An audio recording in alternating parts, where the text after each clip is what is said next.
My dear friends, welcome to PRD classes. देखिए दोस्तों, आज है 1 मई 2020 और हम लोग इस वीडियो में बात करने वाले हैं 1 मई 2020 के अति महत्वपूर्ण करेंट अफेयर्स के बारे में। तो सबसे पहले अगर आप इस चैनल पे नए हैं तो इस चैनल को सब्सक्राइब कर दीजिए और वीडियो अगर अच्छा लगे तो लाइक कर दीजिएगा और अधिक से अधिक शेयर कीजिएगा। देखिए दोस्तों, आज है 1 मई 2020 और हर 1 मई को विश्व श्रम दिवस यानी कि विश्व मजदूर दिवस या अंतर्राष्ट्रीय मजदूर दिवस मनाया जाता है। तो देखिए दोस्तों, हम लोग हमेशा पिछला करेंट अफेयर्स रिवाइज करते हैं, यानी कि एक दिन पहले वाला। तो हम लोग 30 अप्रैल का करेंट अफेयर्स रिवाइज कर लेते हैं और आज का करेंट अफेयर्स देखते हैं। तो देखिए दोस्तों, कल का करेंट अफेयर्स रिवाइज कर लेते हैं। तो कल का करेंट अफेयर्स था कि व्हाट्सएप यूजर्स अब एक साथ कितने मेंबर्स के साथ कॉलिंग कर सकते हैं। तो 8 मेंबर के साथ कॉलिंग कर सकते हैं। पहले 4 था, 4 से अब 8 हो गया। 8 कॉलिंग कर सकते हैं, वीडियो कॉलिंग या वॉइस कॉलिंग, कॉन्फ्रेंस कर सकते हैं। दूसरा था कि हाल ही में अमेजन इंडिया ने स्थानीय दुकानदारों और रिटेलरों के लिए कौन सा योजना शुरू किया है। तो शुरू किया है local shops on Amazon. Local shops on Amazon शुरू किया है। अगला है कि भारत में प्लाज्मा थेरेपी की पहली खुराक किस हॉस्पिटल में दी गई। तो जॉर्ज मेडिकल यूनिवर्सिटी यानी कि केजीएमयू में दी गई और ये कहाँ है। तो लखनऊ, उत्तर प्रदेश की राजधानी लखनऊ में है। फिर से चौथा था कि हाल ही में केंद्रीय सूचना व प्रसारण विभाग का सचिव कौन नियुक्त हुए। तो वो है अमित खरे। देखिए दोस्तों, सचिव मतलब इस समय बहुत अधिक तबादला हुआ है, तो विभाग के सचिव बनाए गए हैं। उसके लिए मैं एक वीडियो बनाया हूँ जिसका लिंक डिस्क्रिप्शन बॉक्स में दे दूंगा, वहां से आप देख सकते हैं। बदले हुए सभी सचिव, नवनियुक्त जो भी सचिव है उनके बारे में आप देख सकते हैं। और इसके आगे देखते हैं कौन सा करेंट अफेयर्स है। तो किस राज्य सरकार ने कोरोना से मरे लोगों का अंतिम संस्कार का विरोध करने वाले पर 1 वर्ष की जेल की सजा का प्रावधान किया है। तो वह तमिलनाडु सरकार है। फिर से अगला था कि हाल ही में एक्सिस बैंक ने फाइनेंशियल सर्विसेज लिमिटेड से मैक्स लाइफ इंश्योरेंस कंपनी की कितनी प्रतिशत हिस्सेदारी खरीदने की घोषणा की है। तो वह है 30% हिस्सेदारी कौन खरीद लिया है। तो एक्सिस बैंक ने फाइनेंशियल सर्विसेज लिमिटेड से मैक्स लाइफ इंश्योरेंस की 30% खरीद ली है। फिर से था कि हाल ही में उत्तर पूर्वी के 8 राज्यों में कितने राज्यों को कोरोना मुक्त घोषित किया गया है। तो उसमें से 5 राज्यों को कोरोना मुक्त घोषित कर दिया गया। 8 राज्यों में से 5 राज्यों को कोरोना मुक्त घोषित कर दिया गया है। अगला है कि हाल ही में नासा द्वारा नवनिर्मित वेंटिलेटर का नाम क्या है। तो वाइटल है, वाइटल। और इंडिया में इंजीनियरिंग छात्रों द्वारा क्या बना है। रूहदान एक वेंटिलेटर बना है। फिर से कि एनटीपीसी ने किस ईंधन से चलने वाले बस और कार की परियोजना शुरू की है। तो हाइड्रोजन से चलने वाली बस और कार की योजना शुरू की है, जिसमें 10 बस और 10 कार को अभी पहली बार चला रहा है। अगला है कि कृषि क्षेत्र को राहत देने के लिए किस बैंक ने कार्यशील पूंजी मांग ऋण एग्री की विशेष क्रेडिट सुविधा शुरू की है। तो वह है आईओसी यानी कि इंडियन ओवरसीज बैंक। अगला था कि हाल ही में कौन सी कंपनी ने अपनी नेटवर्क क्षमता बढ़ाने के लिए नोकिया के साथ समझौता किया है। तो वो है एयरटेल ने किसके साथ किया है। तो नोकिया कंपनी के साथ अपनी नेटवर्क क्षमता बढ़ाने के लिए समझौता किया है। अगला है कि उत्तर प्रदेश सरकार ने राज्य में सभी सार्वजनिक सभाओं पर कब तक रोक लगा दिया।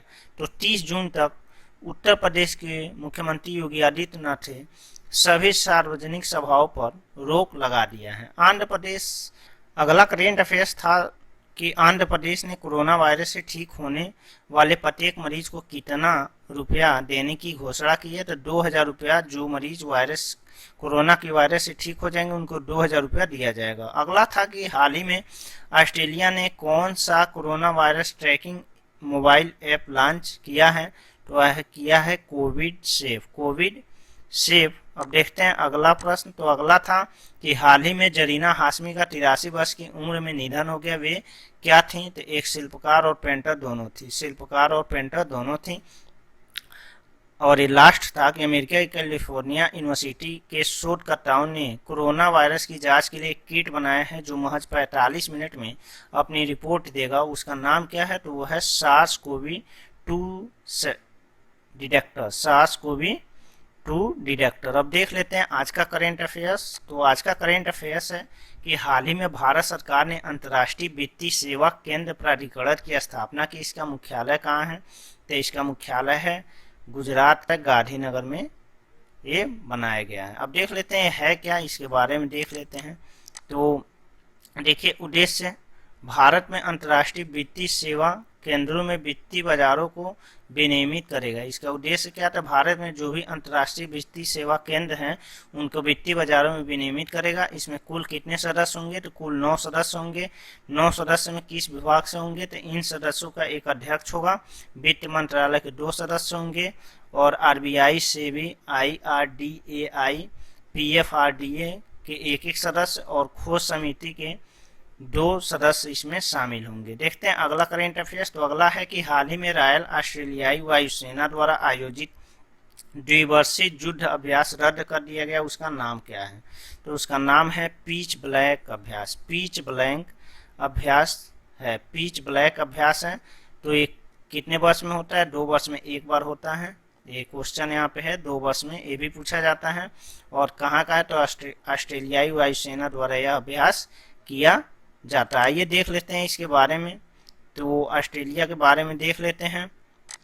तो देखिए ऑस्ट्रेलिया के बारे में, तो यह उत्तरी ऑस्ट्रेलिया में आयोजित किया जाता है। पिच ब्लैक युद्ध अभ्यास कहाँ किया जाता है? वायुसेना अभ्यास है, ये भी पूछा जाता है। तो ये ऑस्ट्रेलिया में आयोजित किया जाता है। इसकी पहली बार शुरुआत कब हुई थी? तो 1981 में हुई थी। उद्देश्य इसका क्या? तो रक्षात्मक हवाई युद्ध और आक्रामक हवाई युद्ध का अभ्यास करना होता है। और ऑस्ट्रेलिया की राजधानी देखिए, अभी विश्व में सबसे छोटा महाद्वीप है, 7 महाद्वीप हैं जिसमें से सबसे छोटा महाद्वीप ऑस्ट्रेलिया है। यह एक देश भी है और एक द्वीप भी है।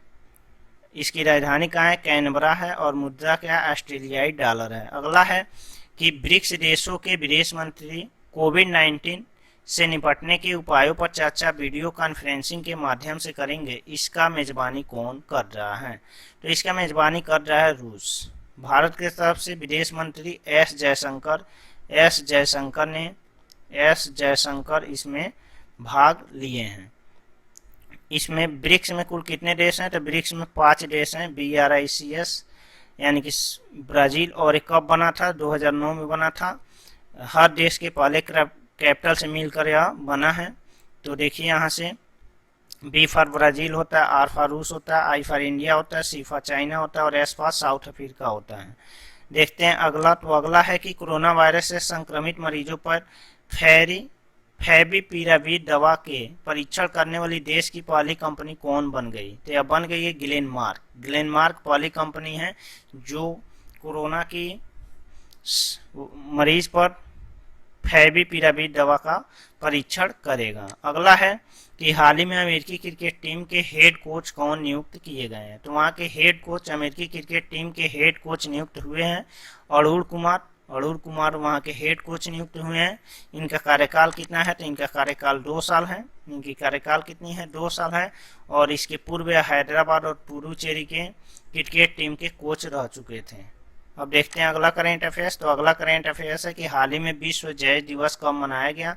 तो विश्व जैव दिवस हर साल 13 अप्रैल को मनाया जाता है। 13 अप्रैल को मनाया जाता है। अब देख लेते हैं इसका उद्देश्य क्या है। तो इसका उद्देश्य है अंतर्राष्ट्रीय जैव दिवस की मतलब उद्देश्य कि विभिन्न बाधाओं को तोड़कर आपसी समझ और सहिष्णुता के लिए अवसर पैदा करता है।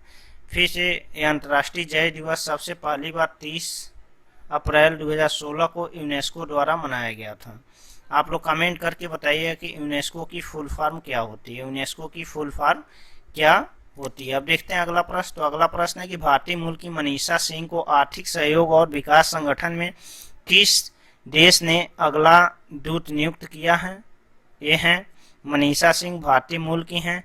तो ये अमेरिका ने इनको क्या किया है? तो आर्थिक सहयोग और विकास संगठन में दूत नियुक्त किया है। अब देखते हैं अगला प्रश्न। तो अगला प्रश्न है कि हाल ही में असम सरकार ने कोरोना वायरस की महामारी को कवर कर रहे पत्रकारों के लिए कितने रुपए की बीमा देने की घोषणा की है। तो देखिए कोरोना मतलब असम में जो पत्रकार हैं और उस समय कोरोना वायरस को लेकर पत्रकारी कर रहे हैं उनको कितना रुपया देगा, 50 लाख का जीवन बीमा देगा।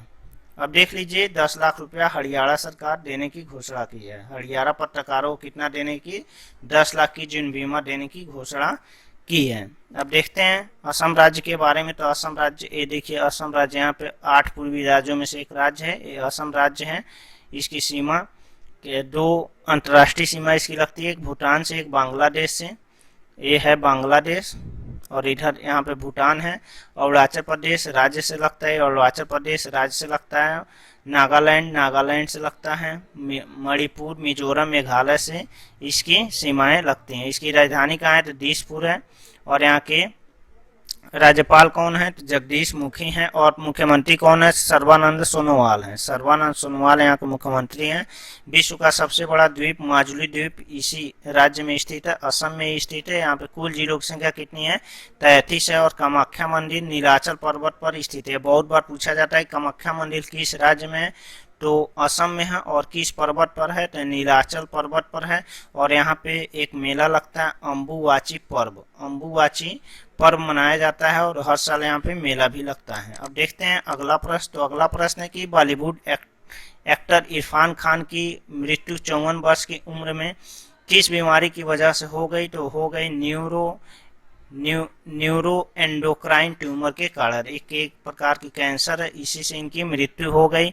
देखिए ये इरफान खान है। इरफान अली खान की जन्म हुई थी 7 जनवरी 1967 को और इनका जन्म स्थान था जयपुर राजस्थान में। और इनकी कल मृत्यु हो गई, 29 अप्रैल 2020 को मृत्यु हो गई। यह 2020 में अभी इनकी मूवी थी अंग्रेजी मीडियम में, लड़की के पिता के मुख्य भूमिका में किए थे।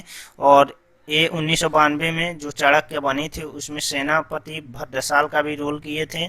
इनकी बहुत मूवी है, जैसे जो दशरथ माझी हैं इन्हीं की मूवी थी, उसमें ये दशरथ माझी का रोल किए थे। फिर से द ग्रेट मराठा है, उसमें नजीबुद्दौला रोहिल्ला सरदार का ये रोल किए थे। अब देख लेते हैं अगला प्रश्न। तो अगला प्रश्न है कि विश्व चैंपियन मुक्केबाजी 2021 की मेजबानी अब कौन सा देश करेगा, तो अभी करेगा सर्बिया। देखिए ये भारत करने वाला था, लेकिन भारत से लेकर यह किसको दे दिया गया है, सर्बिया को दे दिया गया है। तो ये बहुत इंपॉर्टेंट प्रश्न है। अब देखते हैं अगला प्रश्न। तो अगला प्रश्न है कि मध्य प्रदेश के किस जिले की पुलिस ने संकल्प योजना शुरू की है, संकल्प योजना शुरू की है। तो संकल्प योजना वहाँ का एक जिला है उमरिया, इसमें यहाँ के पुलिस हैं, वही ने उमरिया में संकल्प योजना शुरू किया है। इसमें 450 पुलिस लगे हुए हैं। और ये किस लिए है, तो बुजुर्गों की हेल्प करने के लिए है। संकल्प योजना का उद्देश्य क्या है, तो बुजुर्गों को घर तक दवाएं, सब्जी, दूध आदि सुविधाएं दी जा रही है, जैसे टेलीफोन, जो भी उनको जरूरतें दी जा रही है। मध्य प्रदेश की अन्य योजनाएं हैं जैसे जीवन शक्ति योजना 2-3 दिन पहले लॉन्च हुआ है। और इसमें क्या है, 11 रुपये प्रति मास्क हर महिला को दिया जाएगा जो मास्क बनाएंगे, और वहाँ की शहरी महिला के लिए है मध्य प्रदेश की। फिर वहाँ पे युवा स्वाभिमान योजना चली है, प्रसूति सहायता योजना चला है, मुख्यमंत्री सोलर पंप योजना मध्य प्रदेश की है, पंच परमेश्वर योजना मध्य प्रदेश की, और मुख्यमंत्री जन कल्याण योजना भी कहाँ की है, मध्य प्रदेश की। अब देख लेते हैं अगला प्रश्न। तो अगला प्रश्न है कि हाल ही में चुन्ना गोस्वामी का निधन हो गया, वे कौन थे। तो देखिए दोस्तों, चुन्ना गोस्वामी का निधन हो गया। वे एक फुटबॉलर थे। इन्होंने 1962 में एशियाई खेल में गोल्ड मेडल जीता था। इनकी उम्र कितनी थी, तो 82 वर्ष की उम्र में इनकी निधन हो गई है। अब देखते हैं, अब देख लीजिए आज हो गए राजेश खन्ना का आज मृत्यु हो गया है। इनकी 67 वर्ष की उम्र में मृत्यु हो गई है। इनका जन्म 4 सितंबर 1952 को मुंबई के चेंबूर शहर में हुआ था और इनकी मृत्यु हो गई 30 अप्रैल 2020 को बोन मैरो कैंसर के कारण हुआ है। और इनकी पहली फिल्म थी मेरा नाम जोकर और ये राजेश खन्ना है जिनकी मृत्यु हो गई है। भगवान इनकी आत्मा को शांति दें।